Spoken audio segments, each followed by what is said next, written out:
This is the Twilight Whispers Club.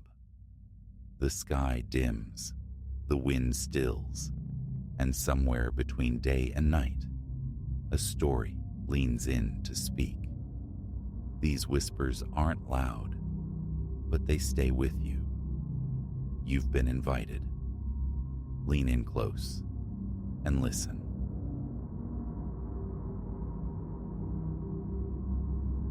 That particular summons, splitting the marrow of the night at 17 minutes past 3, wasn't merely a knock.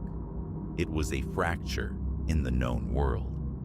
Its arrival wasn't shocking solely for the hour, nor for the absolute security presumed on the 14th floor, where I, Ilara, resided in deliberate solitude. No, the disruption lay in its cadence. A rhythm of insistence, of dire need, imbued with an unnerving sentience that hummed through the reinforced steel, whispering that the caller waiting beyond was utterly alien to the warm-blooded sphere. Until that rupture, existence had been a predictable sequence. Ilara, weaver of digital dreams, solitary practitioner of graphic design, my days, and often nights, dissolved into the luminous glow of the monitor, a self-contained universe built of vectors and hues. This apartment, high above the city's electric veins, served as my hermitage, a sealed pod against the urban clamor. Sleep had claimed me there, slumped over the workstation, the computer's low thrum a monotonous lullaby. The rapping tore through my unconsciousness, a physical jolt that sent adrenaline searing through my veins. A dream. My mind grasped for the familiar, but it echoed, louder now, peremptory. I became utterly still, a statue carved from sudden fear, gaze locked on the impassive wood of the door. Who, in this void of time? Imagination fluttered. A neighbor stricken, building maintenance reporting some catastrophic failure. Who is it? My voice, a thin thread in the oppressive silence of my own home, barely carried. Silence answered. Then, another impact, a blow so violent, the door shuddered within its very frame. Slowly, limbs leaden with dread, I rose. A primal urge screamed to retreat, to burrow beneath blankets and pretend the world outside had ceased to exist, a child's defense against the shadows. Yet, a countercurrent, an insatiable, perhaps fatal, curiosity drew me onward. Barefoot across the chill expanse of the floorboards, I approached the threshold. My hand paused, hovering inches from the lock. A profound intuition, screaming, danger. A visceral certainty that opening this boundary meant irrevocable change. Instead, drawn by that terrible curiosity, I pressed my eye to the peephole's distorted lens. The sight froze the breath in my lungs, contracted my heart into a knot of ice.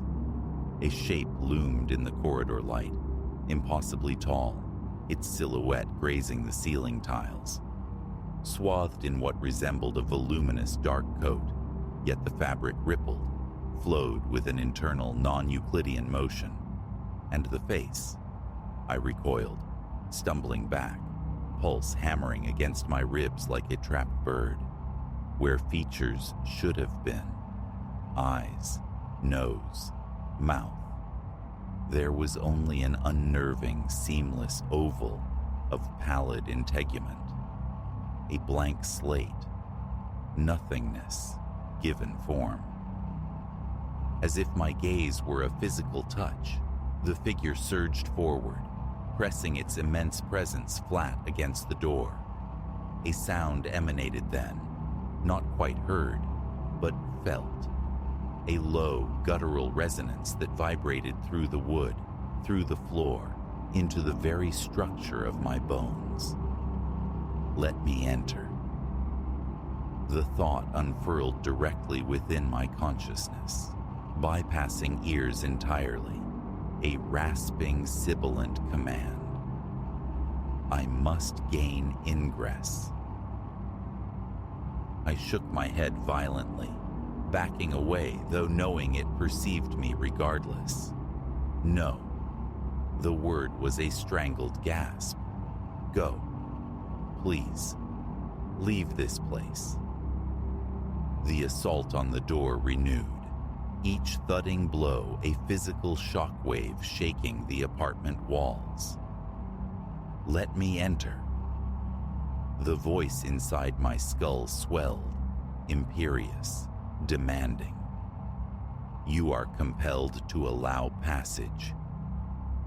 My trembling fingers fumbled for my phone, desperate for the familiar ritual of dialing emergency services.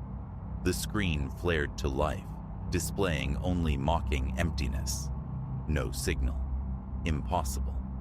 Reception here was flawless, absolute. The entity outside seemed to savor my panic. Its next mental projection coiled around my spine, like freezing mist. No aid will reach you now, Ilara. There is only us. Let me enter. Let me enter. Let me enter. The phrase became a psychic hammer blow, repeating, accelerating into a frenzied crescendo. Wood began to splinter around the lock. With a strangled cry, I fled to the bedroom, slamming the door shut, twisting the flimsy lock. My dresser scraped against the floor as I shoved it, a pathetic, symbolic barricade. If that presence breached the apartment's main defense, this internal door was mere paper. Silence fell, a terrifying, expectant pause. Then, the catastrophic splintering roar as the front door yielded, torn from its moorings. Footfalls echoed in the violated space of my home, heavy, measured, each step a slow drumbeat drawing inexorably closer. I shrank into the furthest corner, pressing myself against the cold plaster, eyes squeezed shut against the inevitable. The footsteps ceased directly outside the bedroom door. I could hear it breathing, a dry, rustling inhalation, utterly devoid of life's familiar rhythm. Ilara. The whisper coiled inside my head again, intimate and horrifying. I have arrived. Will you not extend a welcome? My hands flew to my ears, a useless gesture against a voice that bloomed from within. It was inside my thoughts now, a parasitic vine twisting through my own volition, attempting to overwrite my being. You know you wish to open the barrier, Ilara.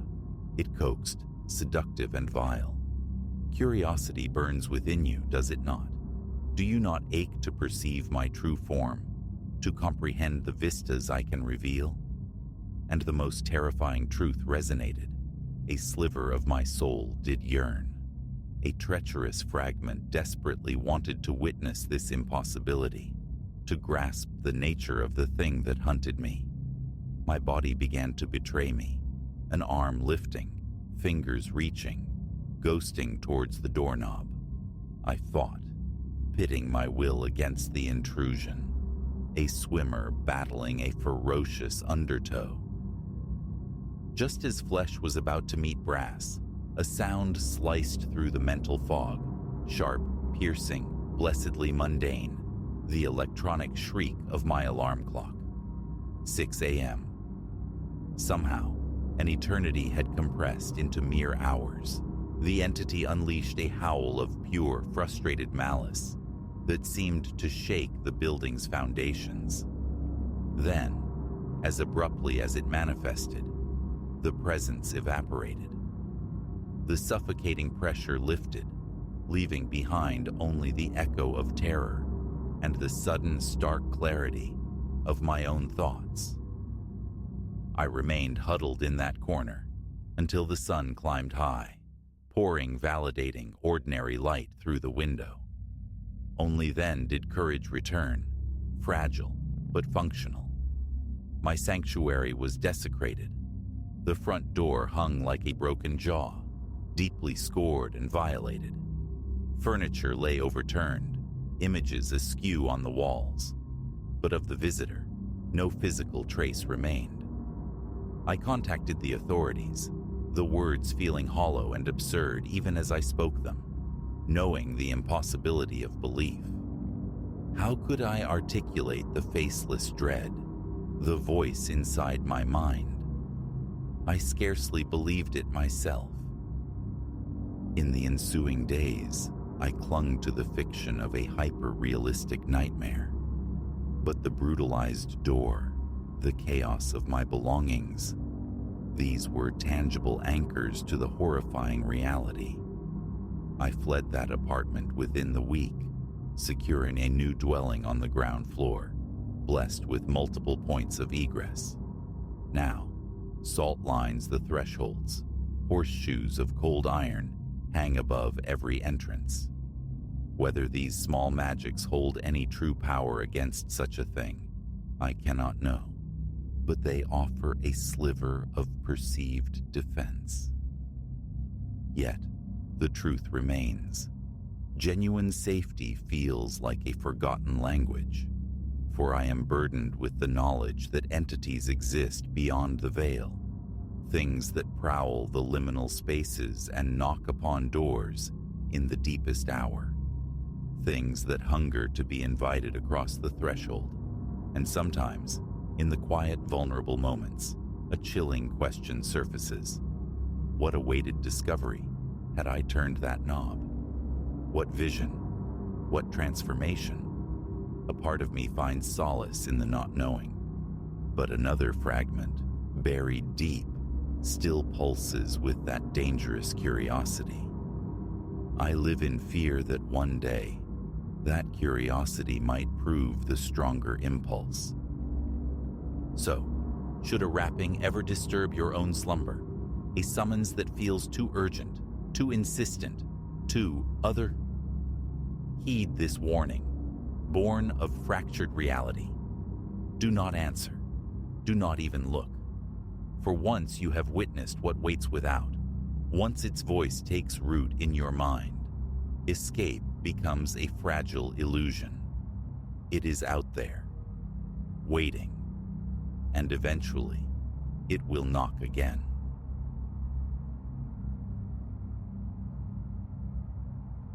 The memory persists, sharp-edged. One breath, solitude in the living room, adrift in the flotsam of my nephew Leo's recent departure. The next, a thread of sound, thin, dissonant, horribly familiar, unspooling from a doll meant to be mute, inert plastic, bereft of batteries, void of power. Yet it sang. A cold clench seized my spine. Not loud, that warped melody, but absolute in its origin. That sound, that impossibility, fractured something deep within me that day. It began innocuously, on a Saturday adrift, with the promise of reclaimed space. My mission, to impose order on the chaos, the strata of forgotten boxes and random artifacts. Toys, mostly, relics of Leo's stay. When he'd left, a small garrison of belongings remained, chief among them the doll.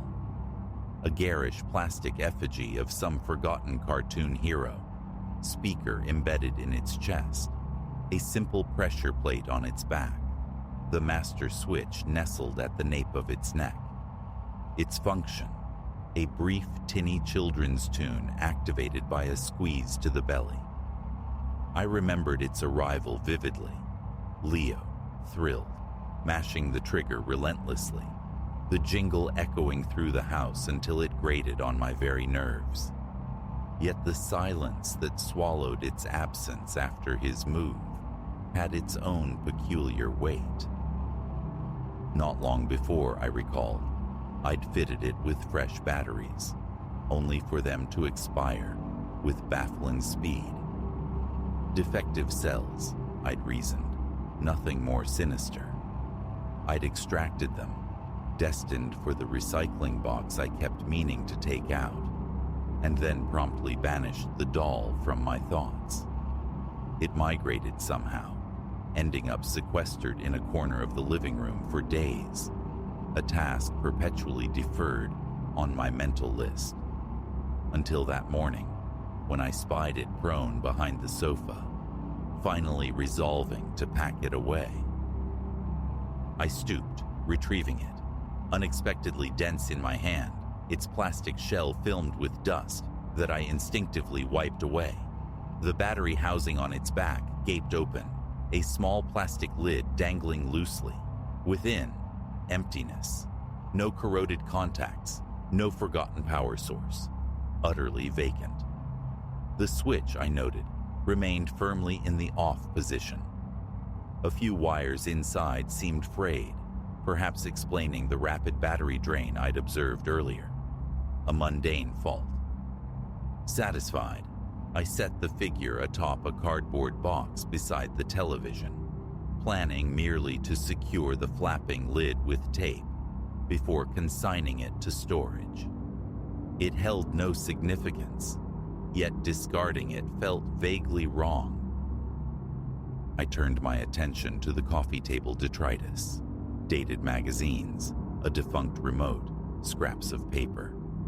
The living room breathed quietly around me, filled only by the low thrum of the kitchen refrigerator and the distant whine of a neighbor's lawnmower.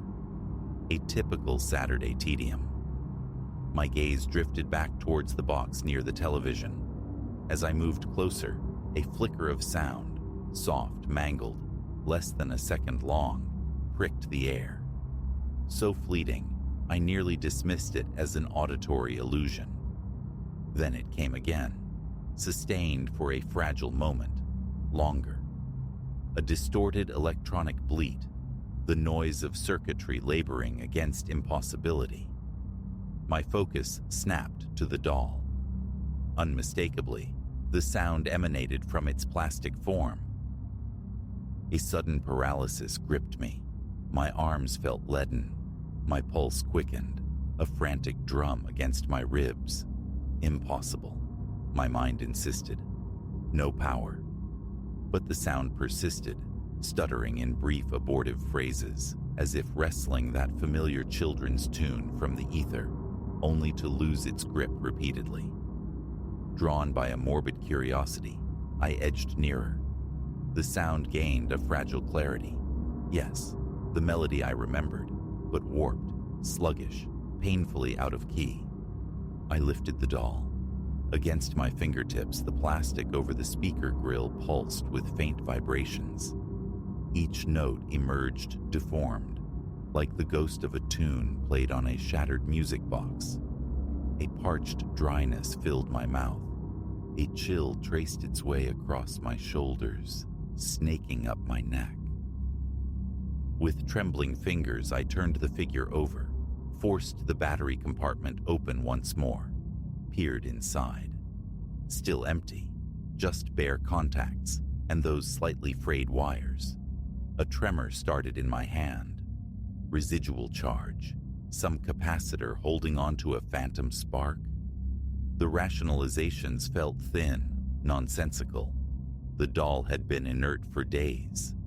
Yet the sound continued its halting performance, a broken sequence of notes flirting with the melody's opening bars, pausing, restarting, the pitch wavering as if caught in a digital death rattle. The wrongness of it settled deep in my gut, a profound unease.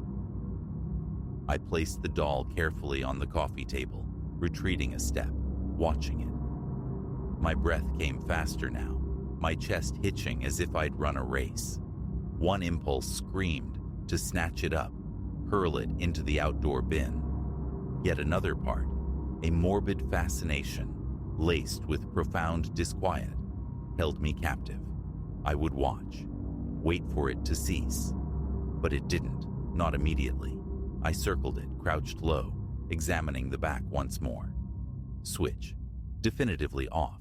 No conceivable power source. Tentatively, I tapped the plastic near the speaker. The sound flared momentarily, louder, almost like feedback, before diminishing again to a barely audible, struggling hum. The doll's painted eyes stared blankly ahead, lending its impassivity a chilling quality.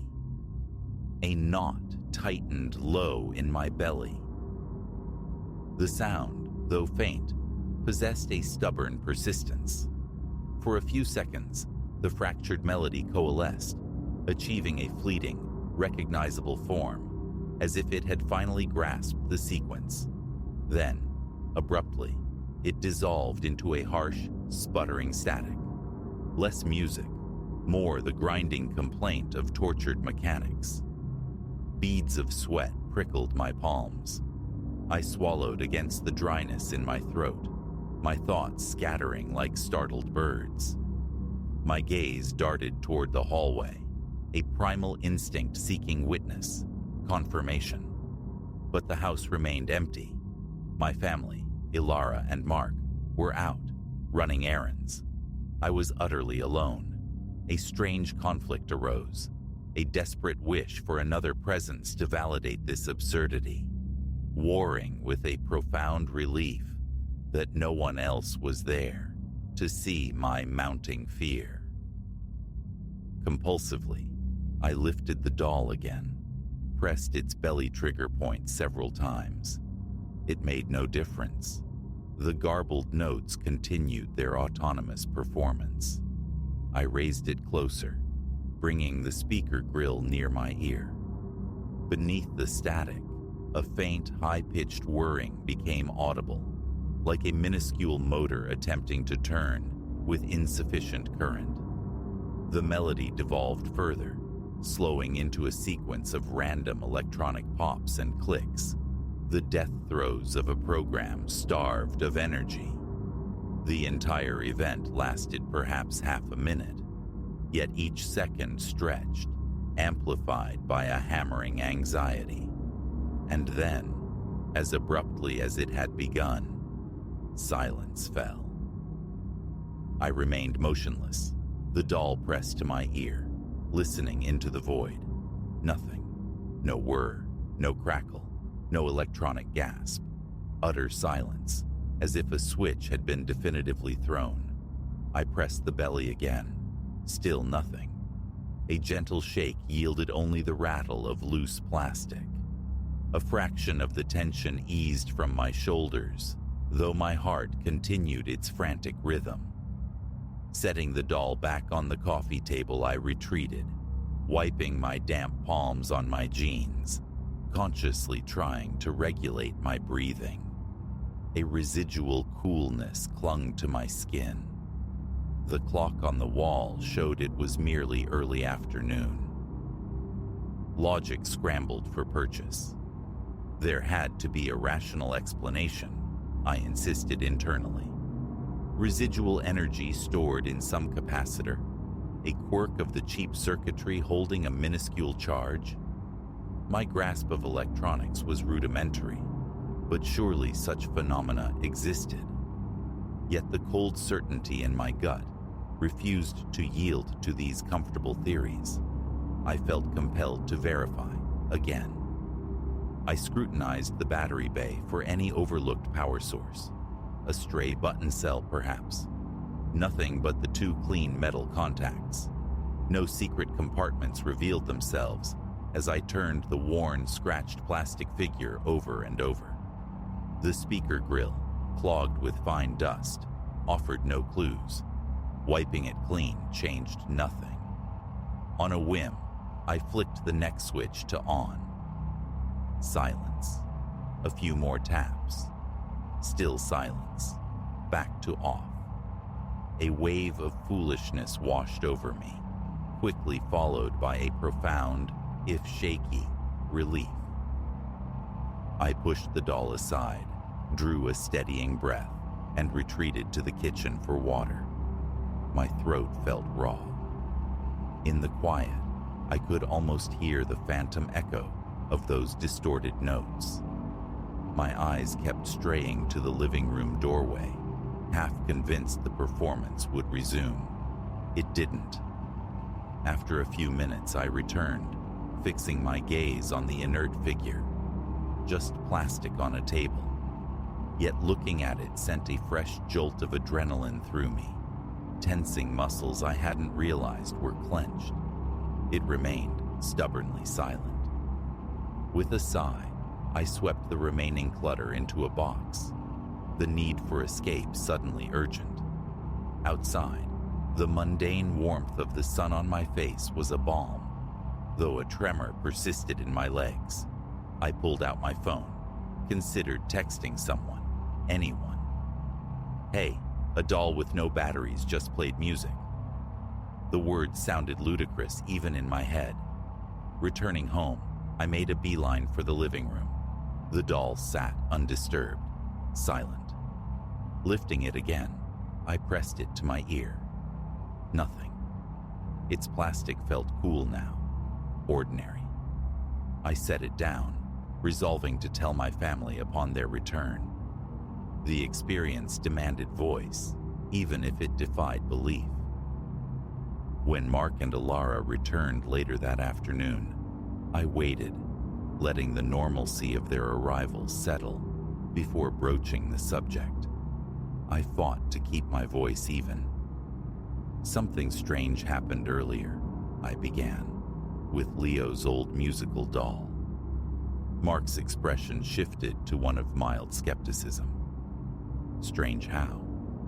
I recounted the event, the spontaneous warped music, the confirmed absence of batteries. Doubt flickered plainly in his eyes. He shrugged it off.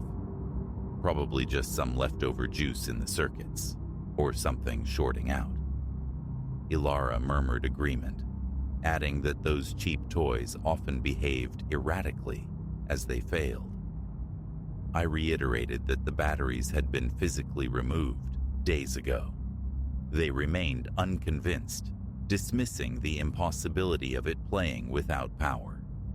I insisted, presenting the empty compartment as evidence. Mark merely rolled his eyes, muttering about the unpredictability of cheap electronics, suggesting a charge stored deep within its components. My counter-arguments, the duration of powerlessness, the switch being off, met with polite indifference. To them, it was an anomaly, a forgettable glitch. But I knew what I had witnessed, what I had heard. Recalling it even now sends a ripple of unease across my skin. There was a precise instant, as the mangled tune briefly strengthened, when a profound dread had crystallized in my chest, a feeling distinct from simple surprise or mechanical failure. It felt directed, personal, utterly wrong, as if something had intentionally provoked that sound, however irrational that seems.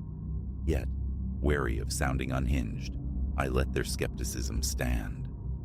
Their disbelief didn't change my reality, nor did it lessen the sudden aversion I felt towards the doll. It could not remain in the house, not like this. Doll in hand, I walked resolutely towards the outdoor refuse bin. My fingers tightened, ready to cast it away. But I paused. A strange reluctance surfaced, guilt perhaps. It wasn't technically broken merely, unsettling to an unnerving degree. Still, proximity felt intolerable. A compromise formed, containment, not destruction. Back inside, I found a heavy-duty plastic bag, sealed the doll within it, and placed the bundle inside a large, opaque storage container in the garage. I double-checked. No stray batteries nearby. For good measure, I taped the doll's battery compartment firmly shut through the plastic. The container went onto a high remote shelf. Returning to the house, the solid click of the door latch felt insufficient. My heart still hammered, a ridiculous reaction to inanimate plastic. Yet the memory, the sound of those malformed notes, had etched itself into my mind. I sought refuge in distraction, immersing myself in the flickering light of the television, attempting to shed the persistent disquiet. That was the final performance. The doll has remained silent since. Occasionally, the thought surfaces. Retrieve it, test it, seek confirmation or final debunking. But the impulse always dies. A visceral reluctance keeps me away. It remains entombed in its plastic shroud, on its high shelf, and that feels safest. I cannot definitively explain what occurred that Saturday afternoon. A residual electrical surge, so says conventional wisdom, echoed by my family. Yet something about the experience transcended a mere malfunction. It left an indelible stain, an uncomfortable resonance that resists fading. Even recounting it now stirs a familiar tremor. I can still hear the precise cadence of that warped melody, its rise and fall like a diseased nursery rhyme. I remember the sudden chill, the tightening in my chest upon confirming the impossible. No power source. Those few seconds, filled with that broken lullaby, seemed to warp time itself. The doll's painted expression remained fixed, of course, yet in that moment, I felt irrationally certain it was mocking me with its glitching, impossible tune. That is the entirety of it. No dramatic finale, no spectral apparitions. It simply stopped, and the silence held. But I carry the certainty of the experience, a truth held solely within myself, regardless of disbelief. I believe me. Sometimes, the urge to revisit that container, to confront the object again, flickers. But I resist. Better, perhaps, not to tempt fate. If that discordant tune ever decides to play again, I have no desire to be its audience.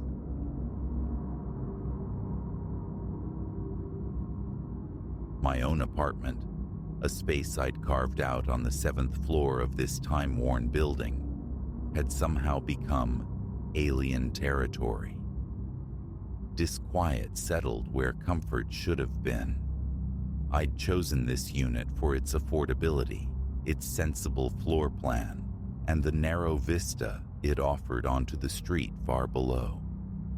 The structure itself groaned its age. Floorboards whispered underfoot. Paint surrendered in flakes along corridor corners. The elevator cage occasionally shuddered a metallic complaint, and lobby lights blinked with nervous energy. None of it fazed me initially. Months had passed in unremarkable peace since I'd moved in. Then, about 2 weeks ago, the quiet fractured. It was a Wednesday, the clock nearing 10. I was submerged in the dim quiet of my living room, the television casting flickering spectral light across the space. The window gazes out onto an empty asphalt-scarred lot across the way. A void, really. Habit dictates the curtains remain drawn tight after dark.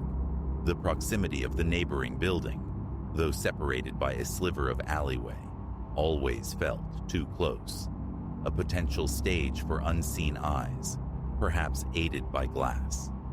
Lost in the drowsy undertow of some late-night program, I registered a faint disturbance. The heavy drape beside the window seemed to shift. A trick of tired eyes, I thought. No breeze stirred. The windows were sealed against the night air.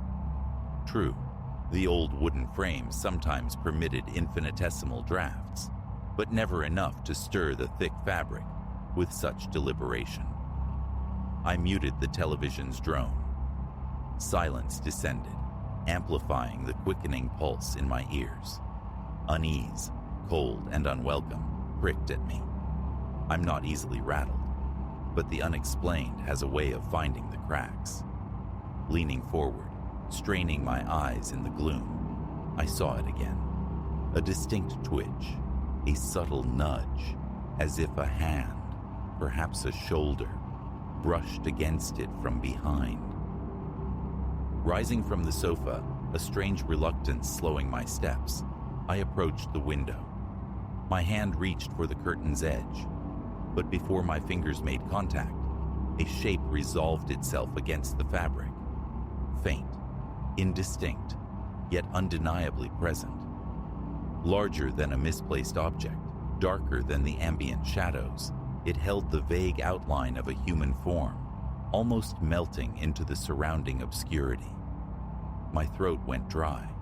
The fine hairs on my nape prickled upright. Intruder.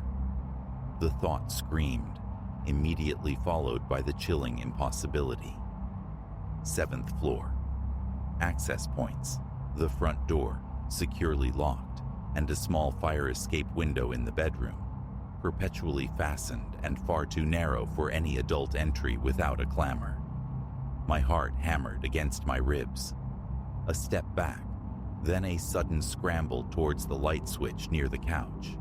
I flicked it on, bathing the room in harsh, revealing light, and spun around. Nothing. The curtain hung inert, innocently pleated. I strode over, yanked it aside. The windowsill was bare. Outside, only the familiar street-lit darkness. Rubbing my eyes, I conducted a frantic, unnecessary search of the living room, peering behind the stacked boxes and the forgotten floor lamp in the corner. Empty. Sinking back onto the couch, I tried to regulate my breathing, a ragged counterpoint to the sudden quiet. My phone screen showed only a few minutes had elapsed since the first flicker of movement. It felt like an age. A tightness gripped my chest. Tired, I told myself. Just tired. I killed the TV and retreated to the bedroom, willing the image away. A fleeting anomaly, surely. Yet sleep proved elusive that night. The silhouette replayed behind my closed eyelids, standing there, observing me through the thin veil of fabric, tossing, turning, checking the glowing numerals of the clock, forcing my eyes shut against the imagined presence. When the morning alarm finally shrilled, exhaustion clung to me like a shroud. For several days, normalcy reigned. Commutes, work, microwaved solitude, evenings spent bathed in the television's glow, sometimes dim, sometimes bright. An unsettling calm settled. Then came Sunday. Returning from the grocery store around 6, laden with provisions, I stepped into the living room and froze. The curtain was slightly askew, pulled back just enough to suggest someone had been peering out. A violation of habit. I always ensured they were fully drawn before leaving, especially on weekends. Immediate sharp unease. I dropped my bags, crossed to the window, scanned the street below. Ordinary. Parked cars, a few pedestrians drifting past. Nothing amiss. My hand touched the curtain fabric. Cold. A knot tightened in my stomach. I yanked it fully closed, the rings scraping along the rod, then performed a methodical sweep of the apartment. Front door, still locked. Bedroom, undisturbed. Bathroom, vacant. Everything in its place. Nothing else out of order. I sought out Mr. Silas, the building's caretaker, a taciturn man in his 50s, often seen sweeping the corridors or monitoring the lobby. I explained my fear, the possibility of an intrusion. He listened, impassive, then stated he hadn't observed any unauthorized individuals ascending. Could the lock be compromised? He shook his head, asserting he diligently monitored the main entrances, the stairwell, the elevator feeds via camera. No one had slipped past. He was certain my unit hadn't been breached.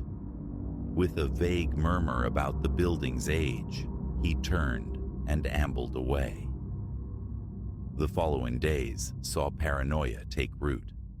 Leaving for work became a ritual.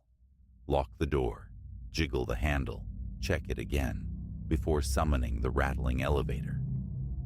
Returning each evening, my first act was to walk directly to the window. Sometimes the curtain hung undisturbed. Other times, it gaped slightly open. Not consistently, but frequently enough to fray my nerves. I devised a small test, a piece of clear tape affixed across the curtain's edge where it met the wall. 2 days later, I came home to find the tape lying curled on the floorboards. Impossible. No draft possessed the force to wrench the heavy drape aside like that. I confronted Mr. Silas again. A weary sigh this time. Nothing unusual to report. Same unwavering insistence that security was intact. No unauthorized entries past the lobby. I examined the window frames myself, searching for any minuscule sign of tampering. Nothing. One night, I decided to keep vigil. I settled onto the living room couch, lights off, television muted, waiting. Silence stretched, punctuated only by the building's nocturnal sighs. Eventually, exhaustion claimed me. I awoke abruptly around 2 a.m. The curtain. Even in the deep shadows, I could discern a definite parting down the middle. A cold dread washed over me. Heart pounding, I scrambled for the light switch. Again, the room flooded with stark illumination. I tore the curtain wide. Emptiness. The street below slept. Was I losing my grip? Sleepwalking? These weren't tendencies I possessed. A cheap webcam, perched on my desk and aimed squarely at the window, became my next recourse. I let it record through the night, then reviewed the footage bleary-eyed the next morning. Mostly static shots of the dark room, interspersed with my own restless movements before settling down. I fast-forwarded through the hours of stillness. Then, around 3:15 a.m., a flicker. The curtain moved. Subtle, yes. The webcam's resolution leaving much to be desired, but undeniable. The fabric rippled, and for a fleeting moment, the shape pushing from behind seemed terribly, unmistakably like a hand. A single deliberate motion. Then stillness returned. My stomach plummeted. I replayed the segment, again and again. Not imagination. Something had been there. I presented the footage to Mr. Silas. He squinted at the small screen, then shrugged. A draft, perhaps? The building settling? These old windows, he offered vaguely. Sometimes air gets trapped, moves funny. I pointed out the hand-like shape. He stared at the screen, then at me, his expression unreadable. He promised to keep a closer watch on the hallway cameras. Nothing more. Frustration gnawed at me. The urge to flee, to break the lease, warred with the practical impossibility, the cost, the explanation to my employer. I resolved to handle it myself. Every square inch of my apartment underwent scrutiny. I searched for hidden crawl spaces, loose wall panels, any architectural anomaly. Nothing. I even pressed against the hallway walls outside my door, seeking some secret access point. The building was old, certainly, but yielded no secrets. And still, the curtain moved. Some nights passed in blessed quiet. Others, while watching television, a peripheral flicker would snag my attention. A swift turn of my head. Stillness. Once, returning from the kitchen for water, having left the living room unlit, I found the curtain pulled back a full foot, as if someone had boldly craned their neck out to survey the street. My heart leaped, my hands trembling violently as I seized the fabric and wrenched it shut. My mind raced. a frantic, futile loop of hows and whys. Online, I purchased an inexpensive motion sensor, placing it on the floor near the window. A test wave of my hand confirmed its function with a sharp beep.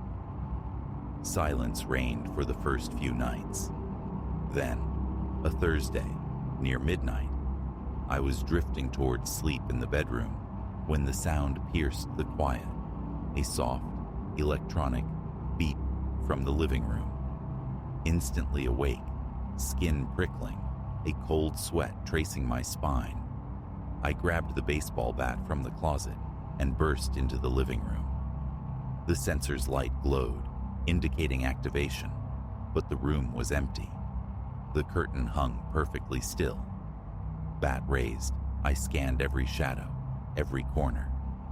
Only my own ragged breathing and the refrigerator's low hum disturbed the silence. I approached the sensor, reset it. It seemed functional. Moving near it triggered the beep. Moving away silenced it. I stood by the window, peering out.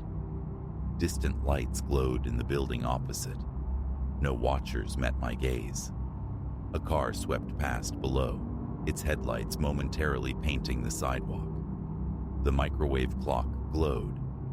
12:07 a.m. I fought back the image of the silhouette, the imagined presence behind the fabric. But the tension remained coiled tight within me for a long time. That weekend, I tried engaging my neighbors. Most residents kept to themselves, but I knocked on 704. A tired-looking woman answered. No, she hadn't noticed anything strange. She did mention the building's wiring was notoriously unreliable. Perhaps the security cameras weren't as dependable as Mr. Silas believed. Cold comfort. The man in 710 down the hall recalled the building's past life as a hotel decades ago, suggesting some rooms might retain odd structural quirks. But my specific experience? Nothing familiar. He regarded me with an expression bordering on pity, perhaps suspicion. I thanked them both and retreated, the sense of isolation deepening. Back in my apartment, the mail lay scattered on the small entryway table where I'd dropped it. My gaze snagged on the window. The curtain was open again, just an inch, a slender vertical gap revealing the night beyond. A constriction tightened my chest. I crossed the room, closed it firmly. Then, the methodical check. Under the bed, behind the sofa, closets, the small utility space near the door. Nothing. A dull ache began to throb behind my eyes, born of stress. I sank onto the couch, rubbing my temples, desperately seeking a rational thread. None appeared. My breathing was too quick. I forced myself into slow, deliberate inhalations. An idea sparked. Leave the curtain wide open. Let it hang exposed. See if it moved on its own accord. I pulled it back fully and began preparing dinner, casting frequent, anxious glances towards the window. The curtain remained motionless, not even a tremor. Later, attempting sleep, the familiar creaks of the old building seemed amplified. Floorboards settling, perhaps, but each faint sound put my nerves on edge. My body remained stubbornly alert. Lying in bed, I stared at the bedroom door, its frame dimly outlined by streetlight filtering through the blinds. Darkness pooled in the corners. My heart thumped a heavy rhythm. After an hour of this strained wakefulness, I surrendered. Rising, I switched on every light in the living room, approached the window once more. The curtain hung exactly as I'd left it, wide open. A sliver of relief eased through me. I felt momentarily foolish. But as I turned to retreat, a distinct brushing sound whispered against the fabric. I froze, spun back around. Stillness. I stepped closer, peered out into the quiet street, the dark facade opposite. My own reflection stared back, tired, haunted. A sudden buzz from my pocket made me flinch violently. Just a spam text message. My hands shook. Switching off the living room lights, I returned to the bedroom, locked the door, a futile gesture, left the bedside lamp burning, and willed myself towards sleep. Saturday morning arrived, around 2 a.m., with a surge of grim determination. I needed something concrete. I spoke again with Mr. Silas about changing the locks. Permitted, he said, but at my own expense. That afternoon, armed with a new lock set from the hardware store, I replaced the old one. A small measure of control restored, though it did nothing to address the fundamental mystery. The caretaker's insistence that no duplicate keys existed, no unauthorized access occurred. Still, I bolstered my defenses. New lock, checking window seals, placing a small rubber wedge tightly at the base of the front door. That night, sleep felt marginally less precarious. The illusion shattered the very next day. Returning from a quick grocery run, I found the curtain parted, perhaps 2 inches this time. My throat constricted. The new lock showed no signs of tampering. The wedge beneath the door remained precisely positioned. I strode to the window, yanked the curtain closed with fierce energy, and stood there, gripping the fabric, my pulse hammering in my throat.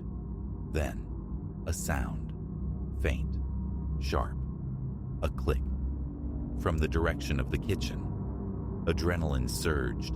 I whirled around, listening intently, every nerve strained. Silence. Cautiously, fists clenched, I crept towards the kitchen. The refrigerator hummed its steady tune. Nothing else. I checked drawers, cupboards, the space under the sink. Orderly, undisturbed. No forced entry, no wet footprints, no shattered glass. Nothing. Returning to the living room, I collapsed onto the couch, staring at the heavy drape concealing the window. Fear mingled with a rising tide of helpless anger.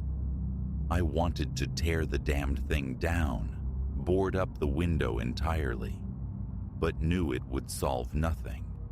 It would only blind me to the presence when it chose to reveal itself again. So now, I exist in this state of perpetual vigilance. Each homecoming carries a burden of expectation. Will the curtain be pulled aside today? Sometimes yes, sometimes no. Sometimes a fleeting movement dances at the edge of my vision. Always, when I look, there is nothing. Mr. Silas offers the same reassurances. No one goes to the 7th floor unchallenged. The residents deny any involvement. My options feel exhausted. Locks, sensors, cameras, vigils, all fruitless, save for that single ambiguous clip of grainy footage. Every evening now, my ritual is immutable. Step inside, eyes immediately drawn to the window. If the curtain hangs closed, a shallow breath of relief. If it gapes open, that familiar sickening drop in my stomach.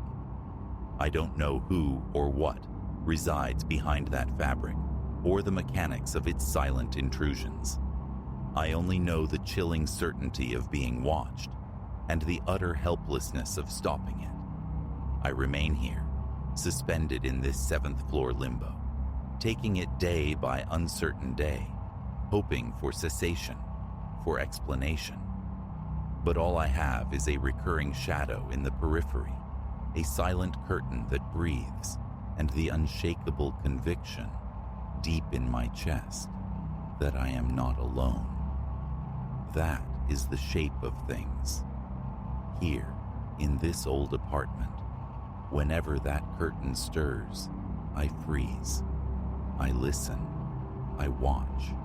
And I wait.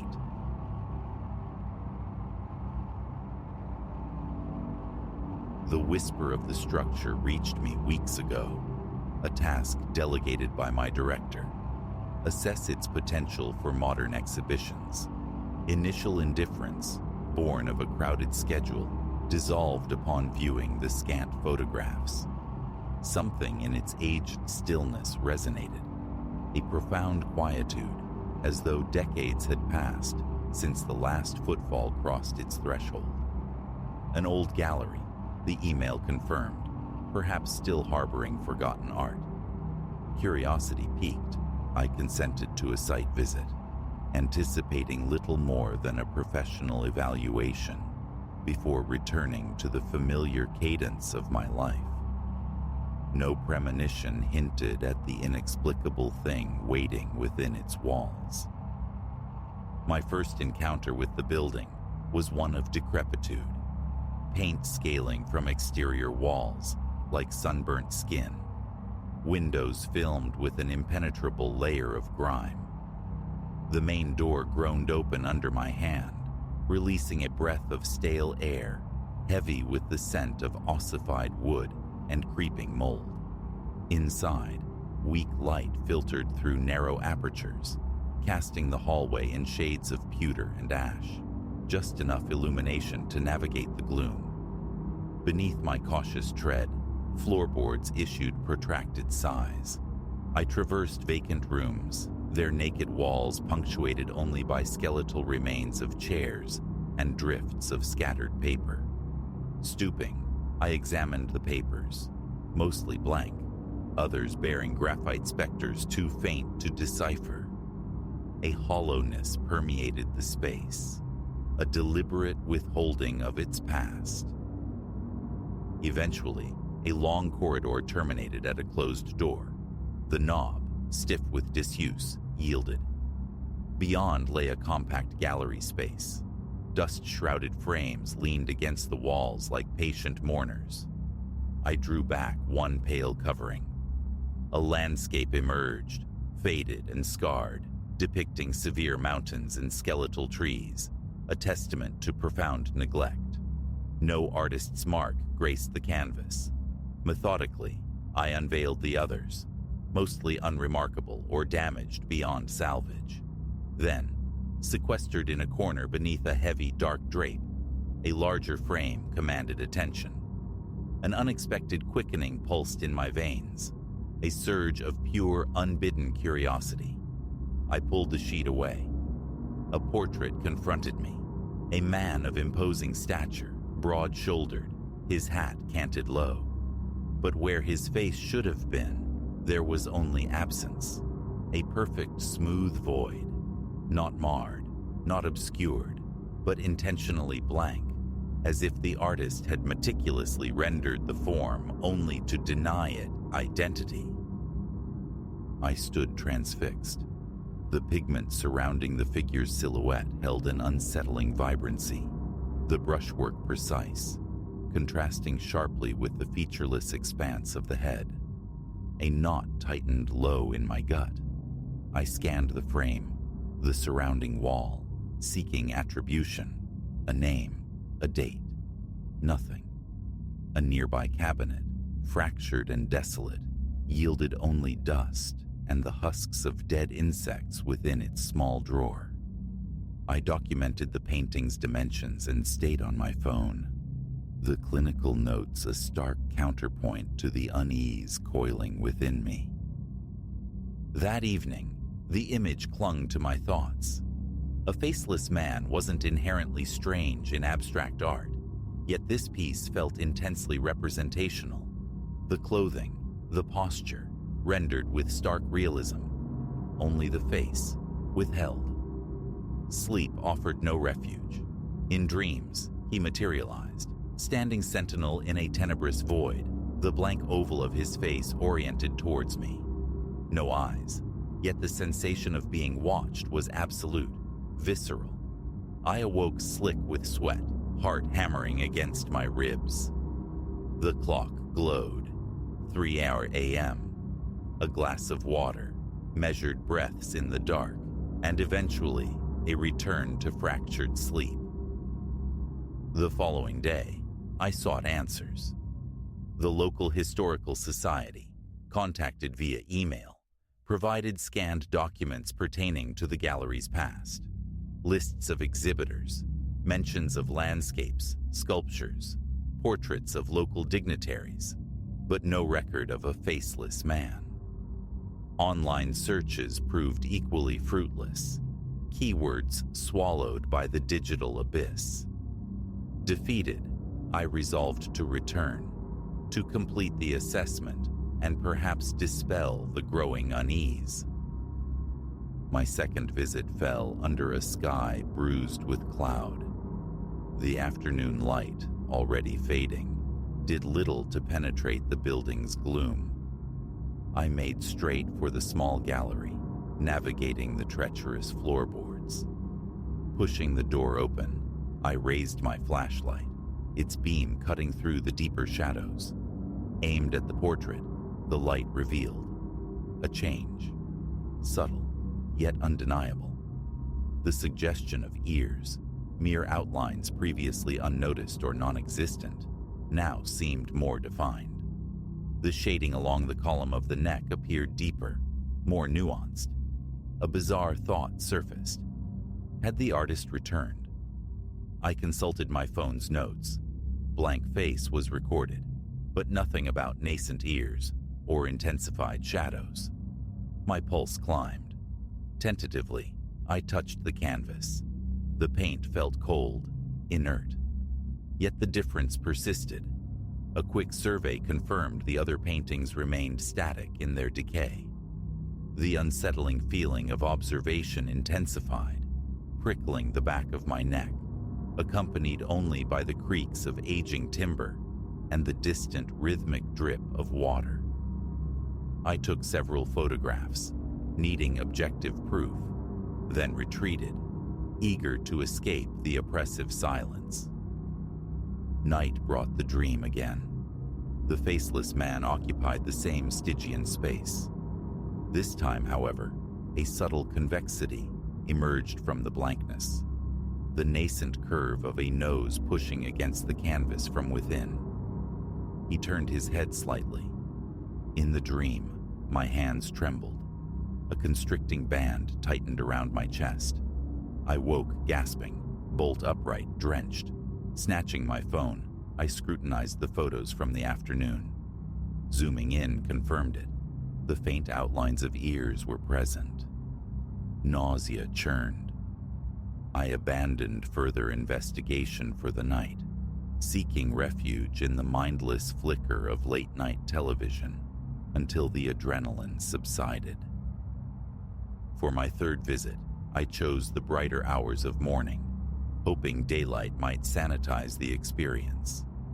Inside, however, the dimness endured, dust motes dancing in the weak shafts of light. I moved swiftly, purposefully, towards the gallery. Flashlight beam finding the portrait, I saw it instantly. Cheekbones now possessed a faint definition.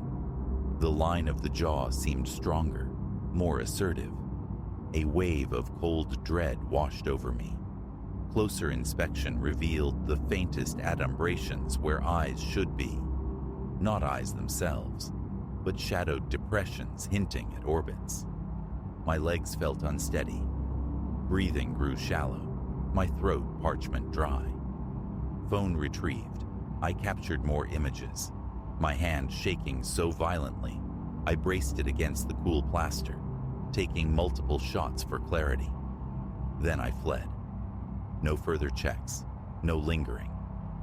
Straight out into the muted daylight, into the sanctuary of my car, where I sat for long minutes, hands slick on the wheel, struggling for breath, mind reeling from the impossibility of a painting evolving on its own. That night, the dream recurred with chilling fidelity. The man now possessed partial eyes, incomplete orbs gazing out from the canvas. Still no pupils, no irises, yet the focus felt direct, intense. The pounding in my chest was a physical pain. I woke to a throbbing headache and the haggard reflection staring back from the bathroom mirror. bloodshot eyes, drawn features, a fleeting, terrifying thought, a resemblance to the emergent face in the portrait. I splashed cold water, shaking my head violently. A call to my director followed. I cited structural instability, water damage, inadequate lighting, valid reasons to reject the venue. The painting remained my secret. He urged a swift final report. I knew, with sickening certainty, I had to return one last time. The fourth visit commenced late morning. The musty odor in the hallway seemed to have intensified, grown cloying. Each step towards the gallery was fraught with tension, a sour churning in my stomach, palms damp. Entering the room, flashlight aimed like a weapon, I confronted the portrait. The face was nearly complete. My eyes stared back at me from the canvas. My nose, the curve of my jawline, the sweep of my hair. A glacial knot formed in my chest, paralyzing me. The urge to destroy it warred with the instinct to flee, but I remained rooted, breath catching in my throat. I raised my phone, arm trembling uncontrollably, kneading the wall for support again. Click, click, click. As I began to back away, a faint scraping sound echoed in the stillness. I froze, heart hammering against my ribs. A scan of the room revealed nothing disturbed, yet the sound felt intimately close. I turned and walked, resisting the urge to run, down the long corridor and out into the tangible relief of daylight. Dizziness swept over me. In the car, gripping the wheel, the image burned behind my eyelids. My face, rendered with chilling accuracy, save for the blank, vacant eyes. That night, my apartment felt unsafe. I packed an overnight bag, sought anonymity in a nondescript motel miles away, hoping to sever the connection, break the cycle of dreams. I forced myself awake past midnight, staring numbly at streamed videos until exhaustion claimed me. It made no difference. The dream found me. The man in the painting was now my perfect replica, but for the eyes, opaque, white, devoid of life or recognition. He stared, expressionless. I woke in the sterile motel room, heart galloping, throat constricted, fingers digging into the thin sheets. Morning brought resolution, a concise report for my director. Building unsuitable, extensive repairs needed, gallery space inadequate, no mention of the portrait. I packed my few belongings, checked out, and drove, putting miles between myself and that decaying structure, towards a friend's place in another city, 2 hours distant. The drive, the subsequent days, were spent actively suppressing the memory, rationalizing the impossible changes as figments of stress, of imagination. Yet every time I closed my eyes, the portrait resolved itself in the darkness, my face staring back with those unnerving, empty eyes. Days have bled into a week. I haven't returned. I doubt I ever will. A lingering sensation persists, a faint awareness of the painting hanging in its solitary gloom, waiting. Sleep remains fragmented, punctuated by flashes of the evolving face. Time, I hope, will erode the memory, dull the sharp edges of the fear. But the image is seared into my mind. I possess no explanation for what transpired in that forgotten gallery, nor do I truly seek one. I only know the visceral dread that gripped me when I looked upon that canvas and saw my own features emerging from the void. And sometimes, when I close my eyes, I can still feel it looking back.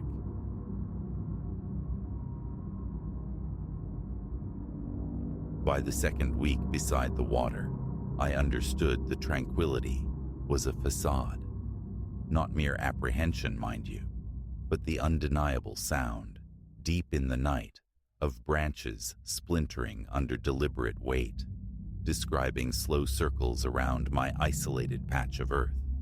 Initially, denial offered flimsy shields, wind perhaps, or some nocturnal creature. Yet the cadence, a sharp crack, a weighted pause, another crack, possessed an unnatural rhythm, a methodical patrol along the yard's perimeter. My heart would hammer against my ribs. I'd bolt upright in bed, breath catching, eyes fixed on the black mirror of the bedroom window. Venturing into the darkness was unthinkable. Morning would suffice, I'd tell myself, though dawn brought no relief, only a lingering tension, a residue of fear clinging to the sunlight. This place, chosen for its seclusion, promised focus, a haven for my solitary projects. The cabin nestled against the lake's placid surface, enveloped on three sides by a dense, consuming forest. Neighbors were non-existent, a feature I'd craved, and for 7 days, productivity bloomed. Early risings, the ritual of coffee, the sylvan whispers of wind through pines. No engines, no voices, just the trinity of self, water, and woods. Perfect serenity, I'd thought, a fragile notion swiftly dismantled. 3 days in, I discovered peculiar disturbances in the soil flanking the house. At first glance, just twigs and leaf litter, yet arranged in deliberate curving patterns. Clusters repeated this motif, rough semicircles, crude and unsettling, dragged into existence. A chill traced my spine as I recognized a ragged trail leading from the forest's edge directly towards my dwelling. Crouching, I touched a bent twig. It snapped, the sound unnaturally loud in the stillness, echoing the nocturnal fractures. My mouth went dry. Who would be out here, orchestrating these strange arrangements in the dead of night? I attempted dismissal, gathering the debris and casting it deeper among the trees. Days later, however, new patterns materialized in the exact same location, smaller, yet echoing the shape, like footprints orbiting the house, but without discernible prints, only the evidence of something pacing, circling. A prickling sensation crawled over my arms. A wave of dizziness washed over me. Overreaction, surely. The wind, playing strange tricks. I clung to that rationale and retreated indoors. Sleep evaded me that night. The image of those earthen crescents burned behind my eyelids. Around midnight, the crunching returned, closer this time, just beyond the fence line. Slow, measured steps crushing stick and leaf. Flashlight clutched tight. I remained rooted inside, the simple act of opening the door an insurmountable hurdle. I stood paralyzed in the hallway for what felt like an eternity, wrestling with the urge to see, my stomach a knot of dread, my own breathing loud in my ears. Finally, inching towards the living room window, I parted the blinds just enough to glimpse nothing but impenetrable darkness. Then, from the direction of the forest, a protracted howl tore through the silence. It wasn't wolf or coyote. I knew those sounds from childhood. This possessed an alien pitch, a resonant wrongness that raised the hairs on my neck and sent tremors through my knees. I scrambled back from the window. Morning found me seeking solace by the lake, its surface calm, indifferent.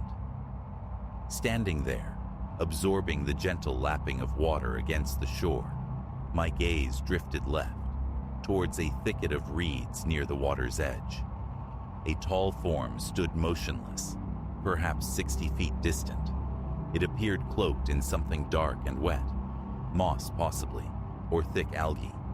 Its arms hung low, unnaturally long, its legs seemingly elongated beyond human proportions. I froze, transfixed, scalp tingling, chest constricting. I blinked, hard, and the shape vanished. Only a subtle ripple disturbed the water where it had stood. Sweat beaded on my forehead. I rushed to the spot, heart pounding, but found nothing save the reeds swaying innocently in the breeze. But there, etched into the muddy bank, were wet impressions. Large, elongated ovals, lacking the distinct shape of human feet or animal paws. My pulse hammered against my temples. Forcing myself to crouch, I examined them. They led away from the shore, disappearing into the dense undergrowth. A damp, fetid odor reached me. Rotting leaves commingled with the stench of stagnant water. I followed the strange tracks until they met the wall of trees, venturing a few steps into the shadowed interior before the trail dissolved completely. That night, the living room lights blazed. Concentration fractured. My thoughts circled obsessively around the footprints. Old movies offered little distraction. Every external rustle, every sigh of the wind commanded my attention, finger hovering over the pause button. Then, near midnight, a flicker of movement registered at the periphery of my vision, by the side window. I leaped up, my heart vaulting into my throat. Approaching cautiously, I peered out into the blackness. Nothing visible, but the glass bore a faint, greasy smudge, as if something had pressed against it. My hand began to tremble. I checked the lock, then compulsively toured the house, verifying every door, every window, all secure, yet the feeling of exposure, of vulnerability, remained potent. The subsequent days passed without direct sightings, but each dawn revealed fresh evidence of nocturnal visits. Scattered leaves formed bizarre constellations. More branches lay arranged in those unsettling half-circles. Some nights brought the return of that strange, unnerving howl. Others featured faint, rhythmic clicking sounds emanating from the woods, like stones tapped together. The silhouette remained unseen in daylight, though fleeting movements sometimes teased the edges of my vision, deep within the trees. I began leaving every light burning throughout the night, both inside and out, supplementing this defense with motion sensor floodlights in the backyard. Surely the sudden glare would deter whatever lurked nearby. The following night, however, I awoke to the rhythmic click-clack of the floodlight switching on, then off, then on again, relentlessly. Pulling on a jacket over my pajamas, I crept to the back door, easing it open a mere crack. The floodlight blazed, illuminating the yard in stark relief against the distant black tree line. Then, darkness. 30 seconds of silence, then light flooded the space again. The yard was empty, every nerve strained, listening, a dull pulse throbbing in my temples, waiting, the cold night air biting at my face, my breath escaping in shallow puffs. I risked a few steps onto the porch. The sensor triggered once more, bathing the lawn in harsh light, and I saw it. Near the far fence line, the tall shape, draped in its mantle of dark moss or algae. It stood utterly still, facing me. I couldn't discern features, only the elongated silhouette of its head, perhaps covered or misshapen, and those impossibly long arms hanging limp past its hips. A difficult swallow. Raising my flashlight, I thumbed it on, directing the beam towards the fence. The creature moved with a speed that blurred perception, sliding behind the broad trunk of an oak, a fleeting impression of a slick, dark limb, vanished into the shadows. My throat constricted. 2 more hesitant steps forward, flashlight beams sweeping the area. Nothing. My skin felt paradoxically hot, despite the chill air. The frantic beat of my heart echoed in my ears. I retreated backward into the house, slammed the bolt home, and stood pressed against the hallway wall, eyes wide, stinging from lack of blinking. Minutes passed in strained silence. No further movement. When I finally returned to bed, sleep was impossible. I lay atop the covers, fully clothed, staring at the ceiling until, just as exhaustion threatened, the howl sounded again. Distant, yet potent enough to twist my insides. Come morning, I resolved to probe the forest itself, believing daylight offered a shield of safety. Clad in sturdy boots, gripping a long, heavy stick for meager defense, I stepped beneath the canopy. The air cooled instantly, rich with the scent of damp earth. I moved with deliberate slowness, pausing frequently, listening. Birdsong punctuated the quiet. Branches occasionally shifted in the breeze. Nothing seemed amiss initially. Then, perhaps 20 minutes in, I stumbled upon a swath of flattened vegetation, a clear path forged by something large and recent. The tracks plunged deeper into the woods. I followed, heart quickening, navigating around moss-slicked logs and dense ferns. The trail culminated in a small, muddy clearing. There, imprinted in the mire, were footprints identical to those by the lake, oversized oval, spaced for immense strides. The rank odor of decay and pond scum hung heavy in the still air, making my nose wrinkle. Bending, I pressed a hand against the edge of one impression. The mud beneath was still cool, yielding. My pulse surged. Straightening, I scanned the silent clearing. No wind stirred the leaves. No birds called. No movement betrayed any presence. Yet, my scalp prickled with the sensation of being watched. I backed away slowly, then turned and retraced my steps, abandoning the clearing. Seeing that creature here, utterly alone, was not a confrontation I desired. The following evenings became a ritual of drawn blinds and blazing lights. Each night brought its unnerving symphony, the snap of twigs, the haunting howl, and once, a series of sharp clicks that seemed to methodically circle the house. A constant tightness gripped my chest, making focus impossible, my thoughts consumed by a burgeoning fear. I phoned a friend, skirting the truth, mentioning only odd noises. Raccoons, he suggested, maybe deer. I didn't argue. The reality felt too outlandish to share. One night, around 10, restlessness gnawed at me. A need to visually confirm the yard's emptiness propelled me outdoors. Flashlight in one hand, phone in the other, I stepped onto the porch.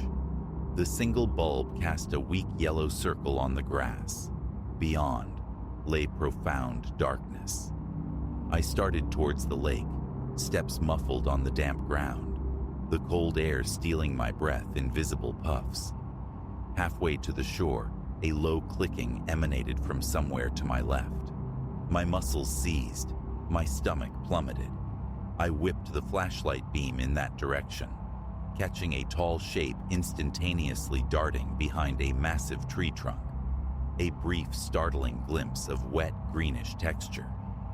Blood roared in my ears. My pulse throbbed violently. Backing up slowly, deliberately, keeping the light trained ahead, refusing to turn my back. The clicking intensified, seeming to echo, ricocheting between the trees. My teeth ground together. Step by backward step, I retreated until the porch boards were beneath my feet. Inside, the door secured. Tremors racked my hands. Breath came in ragged gasps, my chest painfully tight. throat constricted. A frantic circuit of the house ensued, double-checking every lock, every latch. Then I collapsed into a living room chair, all lights blazing, flashlight clutched like a talisman. My legs felt watery, my arms twitching at every gust of wind rattling the window panes.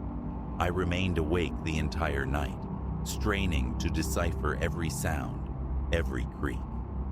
The motion sensor lights outside flickered on and off intermittently, but I lacked the courage to investigate. Now, Dusk itself triggers a physical reaction. Muscles tense, a clammy sweat breaks out, my mind relentlessly projecting images of that shape materializing from the gloom. There's been no direct confrontation, yet the feeling of being observed, studied, like prey assessed by a predator, is inescapable. Moving through my own home inspires a chilling dread deep in my gut. My phone remains perpetually in hand, a lifeline I don't know how to use. What could I possibly report? A tall, moss-draped entity is circling my house. The words sound absurd even in my head. Departure beckons, a desperate urge to flee and never look back. Yet it wars with a stubborn need to understand, to confront this encroaching enigma. Each night proves more difficult than the last. Sleep comes fitfully, under the glare of the bedroom lamp, a floor lamp in the corner, and the perpetual glow from the hallway. Darkness in the doorway is a terror I refuse to invite unprepared. Light offers scant protection, I know, but it's a psychological balm. Daily, I patrol the property's edge, searching for tracks. Most days I find them near the fence, in patches of soft earth, always leading back towards the forest's inscrutable depths. Sometimes, long, deep scratches mar the bark of trees, as if clawed fingers dragged down the wood. Tracing these grooves, feeling their rough texture, my breath hitches, my heart accelerates. I scan the surrounding trees, half expecting the shape to be standing just behind me. Peripheral flickers of movement often deceive, resolving into nothing when I turn. Denial is no longer an option. The evidence is tangible, the fear visceral, a constant pressure in my throat after sundown. What this creature desires remains unknown. How to repel it, equally mysterious. All that remains is the ritual. Lights on, locks checked, waiting for the sanctuary of sunrise. Yet, a deeper certainty grows. It's only a matter of time. Time before it tires of the periphery, before it draws closer. Every evening, peering through the window, I wrestle with the chilling question. Is tonight the night it steps fully into the yard, onto the porch? Perhaps even tests the door? The thought lands like a blow, leaving me perpetually poised on the precipice of panic. Right now, ensconced in the living room's artificial daylight, writing this is the sole anchor against the tide of fear. Outside, the wind gathers strength. The motion sensor light punctuates the darkness with irregular flashes. Branches scrape against the siding. My eyes dart constantly towards the windows. My mouth is parched. Swallowing feels laborious. A chill creeps into my fingertips. I am waiting for the shape to resolve itself from the shadows. I cannot see it, not yet. But its presence feels palpable, perhaps lurking just beyond the light's reach, behind a familiar tree, or crouched beneath the deck, listening, learning my rhythms. I cannot cease contemplating the next time necessity forces me outside after dark, haunted by the chilling premonition that it will be there, waiting, and the sickening awareness that my endurance is finite.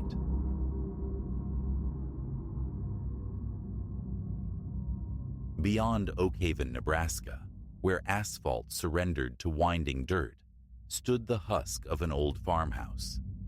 Such structures, derelict and dreaming, always captivated Elias Thorne. The allure of resurrection, of breathing life into forgotten bones.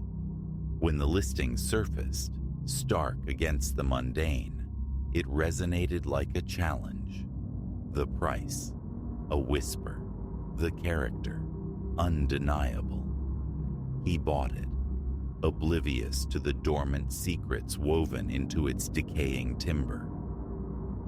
He arrived under the zenith of a Saturday sun, the world awash in brilliant light.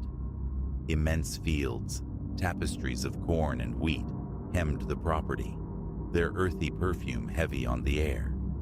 The house itself, a 2-story sentinel, shed flakes of white paint like sunburnt skin. Vacant window sockets stared, some crudely blinded with plywood. The front porch slumped, weary from decades of solitude. Elias parked his truck, the tires grinding gravel in the profound quiet. Approaching the threshold, an inexplicable tremor traced his spine. Here, despite the sun's warmth, the air held a distinct chill. He grasped the heavy wooden door, wrestling it open against the resistance of time. Its groan echoed across the vacant yard, a sound of deep-seated reluctance. Inside, darkness clung like velvet, thick with dust motes dancing in the spears of light piercing broken panes. Long, distorted shadows stretched across the floorboards. Elias entered, depositing his toolbox near the shadowed maw of the staircase. The main room sprawled before him, dominated by a cavernous hearth. Spectral shapes huddled beneath white sheets, forgotten furniture.